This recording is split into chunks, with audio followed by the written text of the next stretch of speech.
Never before has there been so much information available about how to educate and parent well. There's powerful and compelling research that seems to come out every week about how to help children and adolescents so they mature and develop into the successful and happy people we want them to be.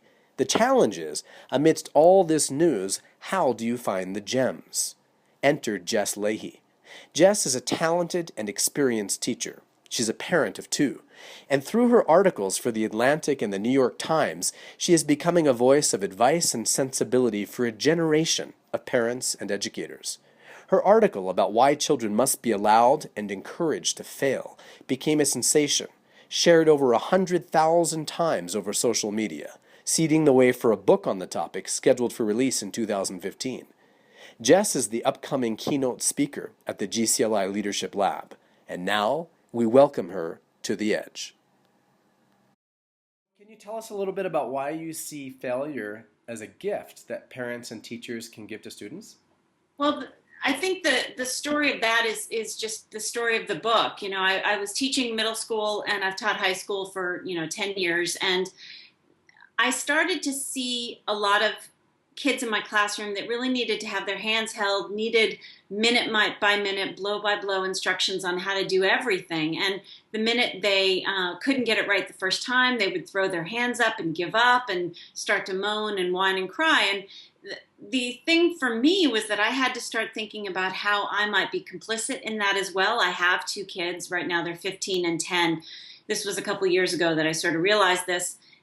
But there was no way as a writer to articulate that in an article because we're not really allowed to write about our own students. I can't write about, the fact that my students' parents are overparenting and here's how with specific examples. I just can't do that. And then this article came out of University of Queensland, the article that I based the Atlantic article, Why Parents Need to Let Their Children Fail on. And that article had quotes from guidance counselors and other school professionals that were quoted in the study. And so they were quotes I could have written myself. They could have been mine. In fact, the admissions director of my school said, "Are you sure that these aren't our students that you're talking about?" And I said, "I swear, no, this is from the article." So I was able to use those quotes and get the point across with those quotes and talk about what that study was articulating, but in a very personal way. So I was looking at it both from a teaching perspective, how do I help these kids better deal with setbacks? And how do I do the same thing with my own parenting? How do I not raise kids who are just paralyzed by the idea of failing and paralyzed by the idea of not getting things right the first time? So the willingness to take risks is something that clearly you believe can be taught. Oh, absolutely. Yeah. What are some of the things, both as a parent and as an educator, that you've used in order to help children take these risks? Well, I mean, there's the obvious starting place for that is just to talk about Carol Dweck and to talk about growth mindset. I mean, that, it's much in the media these days, but I think, we really can't talk about it enough. I think when it comes to talking to my kids about what they're doing well, I really try to focus on the effort that they put into things, to the point where my 15-year-old mocks me on a fairly regular basis. He's completely familiar with what I'm doing. He's smart enough to see behind the curtain. He knows what Oz is up to. But where with students as well, currently right now I'm not teaching middle school. I had to take some time off while I was writing the book. So I'm only teaching part-time, and I'm teaching a group of kids who have had a lot of things go wrong in their lives, and they've had a lot of setbacks, and there is a lot of fear. And so it just it didn't seem right for me to praise my students for being smart or being talented. They're hearing that all the time from their parents. Praising my students for, the effort that they put into this problem set that clearly was giving them fits, and yet they didn't give up and they kept trying. And that idea that intelligence is malleable, that we aren't born with the end product of all of the work of our lives, that we grow into our intelligence and we grow our intelligence the harder we work. That all seemed to make a lot of sense to me. They are used to being told that they're smart and creative and genius and talented and brilliant and wonderful and hung the moon and the stars and the sky. And so it's, I'm used to saying those things, and it's hard for me to break. It was hard for me to break that habit. But yeah, I think they are receptive to that when they know that what I value is hard work and not an end result. They're a lot more willing to to take some risks with that product, as opposed to worrying so much about what the end result is going to look like. And in a nutshell, Jess, what really stands out to you from the research you've done about the advantages that a person who's willing to take risks and fail has over one who's not?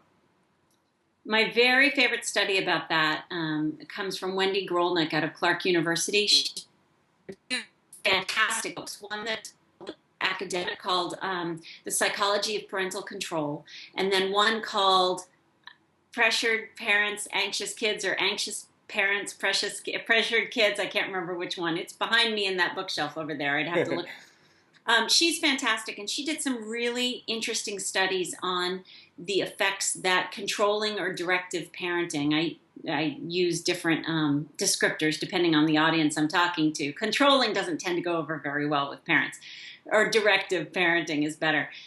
When she took a bunch of 1-year-olds and she brought those parents in and had the parents sit around while the kids played, that she gave these very general directions. She said, be with your child while they play, or sit with your child while they play. And some of the parents were able to sit back and watch their child play and then give them little prompts when they would get stuck or frustrated. Some of the other parents really would say, no, play with it this way, do this with the blocks. No, try it this way, and really directed their play. And then what was really interesting after that is Wendy Grolnick and the people in her lab classified those parents into different groups. Were they autonomy supportive, or were they directive and controlling? And then they took those babies the next time they came in, and she separated them from the mothers. It happened to be mother-child pairs. And she gave the babies a task, and for the life of me, I can't imagine what task you give a 1-year-old, but she gave the 1-year-olds a task. And the children who had the directive controlling parents would get frustrated and quit. They just couldn't move forward with the task.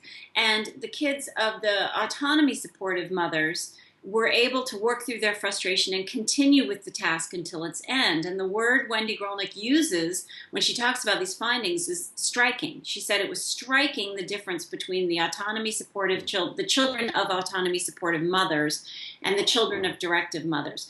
Extrapolate that out to high school, middle school, and what you have are kids who screw up and get so frustrated the first time they mess up that they are paralyzed. They can't move forward. And I've seen that happen. I've seen kids get stuck on a question on a test that they can't finish and be unable to move on and finish the test and get zeros on 15 questions because they couldn't move past number 14. As opposed to the kids who are used to saying, okay, that didn't work. Where in me can I find the resources or the creativity or the innovation to go on and figure out what could come next? When you were talking about leadership with me, one of the things I thought about was that I work with the Albert Schweitzer Fellowship here in Boston.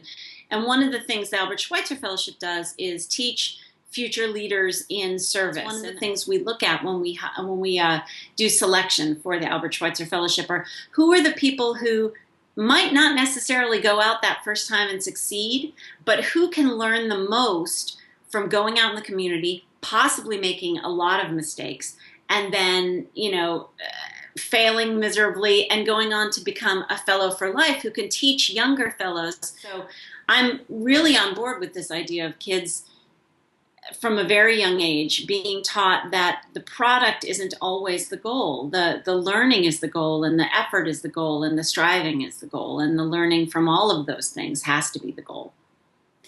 Again, one of the things at the gcLi, with our focus on developing leadership and equipping teachers with the skills, one of the themes that comes up strongly is how do we help young people develop empathy?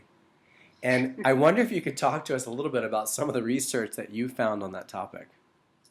I've been working lately a lot with the Making Caring Common project. There's the person who runs that, Richard Weisbord, wrote a book called The Parents We Want to Be, or The Parents We'd Like to Be.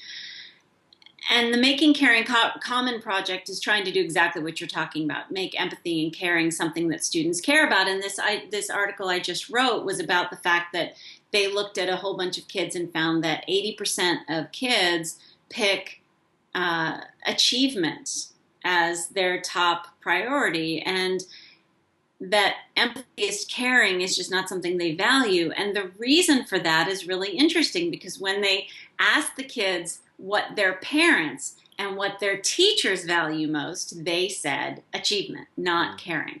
So that I find very interesting, that we can talk and talk and talk and talk about about empathy and caring and compassion. But if that's not what we're practicing every day, then it doesn't get across. Their kids are smart. They see what we really care about. I was lucky enough to work for a school, Crossroads Academy, that has a character education program that is not an add-on. That school was founded with a core knowledge program, a core character education program that is evenly balanced. And so the core character stuff, the character education, is a part of everything we do.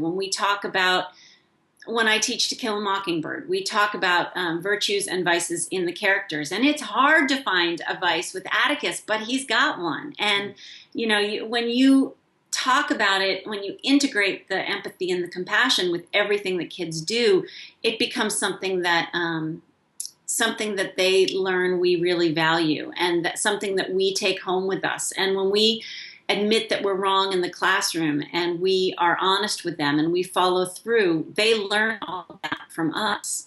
So talking is not enough. Talking about empathy and compassion is nowhere near enough with kids. Did you read about the ducks? The ducks. Tell me about the ducks. We had at Crossroads, we're in the middle of nowhere in New Hampshire, right up near Dartmouth College, and we had a mama duck who made a nest right next to the front door of the school. And at first we tried moving it, and then we realized that was a disaster. You can't move duck nests; they'll abandon them. And it was full of eggs. We didn't know how many, but it was full of eggs.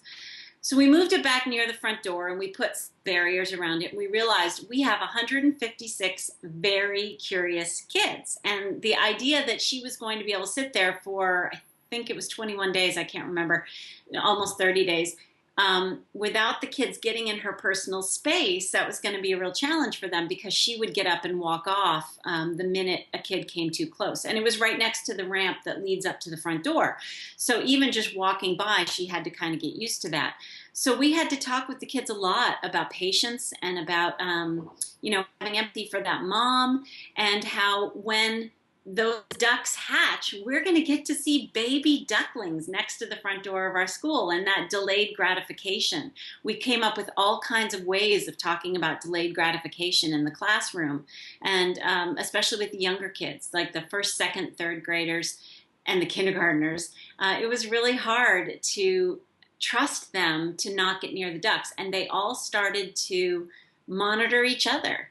And the mother was allowed to sit on her ducklings, and she would leave once a day, and the kids would peek in on the eggs while she was gone, but never for very long. And at the end of it, every single egg hatched, and they got to see the reward of all that patience and all that restraint and all that delayed gratification. There it was in those baby ducklings. And while I know it sounds hokey, but giving a first grader a duckling to look at the end of 30 days or 21 days of restraint really teaches them that if you're patient and if you delay gratification, you can have something wonderful down the road.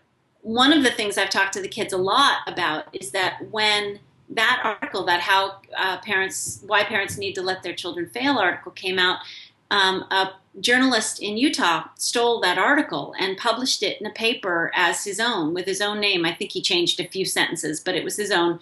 And I eventually got an apology from the editor, and my students were incensed. They were so angry. They said, "You worked so hard on that, and that was something that you worked on for a long time." And I said, well, picture it, turn it around. If you lift someone else's work and put it in your paper, or you put it in, a project that you're doing for science class, that's someone else's work too. And that's what they've dedicated their life to, and they've worked really hard on. And so as angry as you are about what they did to me, what this one journalist did to me, try to turn that around and understand that you're stealing other people's work, you're stealing other people's ideas. So Jess, I wonder what you say to the parent or the teacher or the administrator who may say, Jess, all of your talk about encouraging failure sounds great, but in such a hyper-competitive world, our kids cannot afford to fail. Yeah, see, the problem with that is that we're getting kids at younger and younger ages who are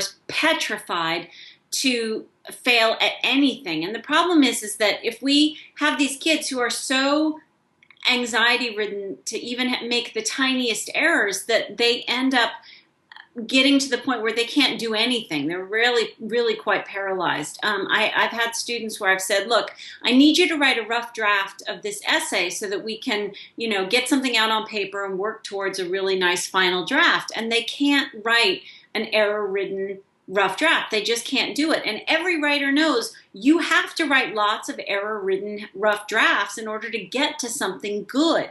So we've got these kids who feel like they need to get everything out there perfectly the first time. And if they make any mistakes, that's it. It's all over. You're going to think terribly of me. And so where we end up is with kids as they're getting older that can't take any risk, can't allow themselves to look bad at any time in front of anyone, and they end up with an inferior product in the end. So sure, when they're really little and you're teaching them that they need to get every award and they need to get everything right the first time through, you can get away with that for a little while, but then what you end up with is a kid who loses their creativity, a kid who loses any ability to let go and let innovative thought happen. And that's what's really sad for me. I have these really bright students who are so petrified of looking bad that they're really willing to just do enough to get by because that's all they really need to do. And if they do just enough to get by and they get that A, or they hit that B plus, hit that A, they've done their work, and they don't have to look bad, and no one has to find out that maybe they don't know the answers to the thing that would be just beyond that A. So basically your answer to the question is you turn the question on its head, and you say in today's hyper-competitive world, we can't afford not to let children fail because they have to develop that muscle. Absolutely. And I get how competitive it is. I've got a 15-year-old who's going to start thinking about college in a couple years. And I have a 10-year-old who, is really a very different kid from his big brother and has strengths in very different areas. And where are the strengths good and where are they bad? And all that stuff there's a lot of pressure to raise kids that are good at everything. And kids can't be perfect. That's just not part of the package. There's all these wonderful things that we're not finding out about children because we're not letting them take the risks to show us just what they can do. So, standing back and letting kids know that you're going to value the work that they do, no matter whether that end product works perfectly the first time, is just so important. It's so important. And when you talk to college professors now, they're telling me over and over again that they have kids who are monumentally afraid to fail, and they just don't know what to do with them. Moving towards goals and away from externally created benchmarks like grades and that kind of stuff. Even though I have to deal with grades, it's part of what I do. Trying to move the kids away from grades and towards goals is a really great first step, I think. Well, I want to say on behalf of the gcLi, thank you so much for sharing your wisdom and experience with us. This was really, really fun. Thank you so much.